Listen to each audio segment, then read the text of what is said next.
So this is the frontal section or frontal view of uterus. This is the uterus and this is uterine tube or ovarian tube. Here is your proper ovarian ligament or ligament of ovary, and this is your suspensory ligament behind the uterine tube, infundibulum of intratube. This is suspensory ligament. Okay, and here is the embryological structure, that's epophoron. Okay, and this is another embryological structure, that is vesicular appendix or hydatid of Morgagni, and this is the duct of epophoron, which is also called the Gertner's duct.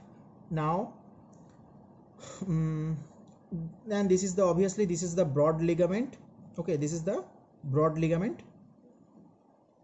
And now let's the posterior view.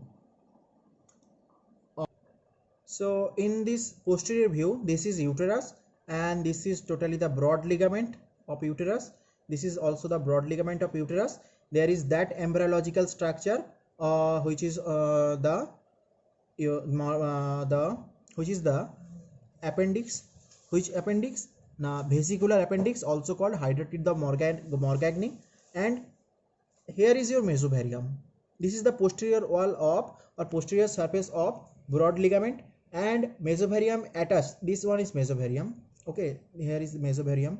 Mesovarium attached the posterior wall of the broad ligament to ovary.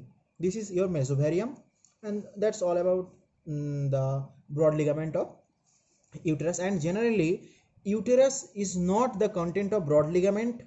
Generally, in general rules or in general case, uterus is not the content of broad ligament, but when various uterine tumors are present and they pulls the uterus towards the broad ligament, then uterus is also a content of broad ligament at that special clinical or pathological cases. And normally uterus is not the content of broad ligament. That's all.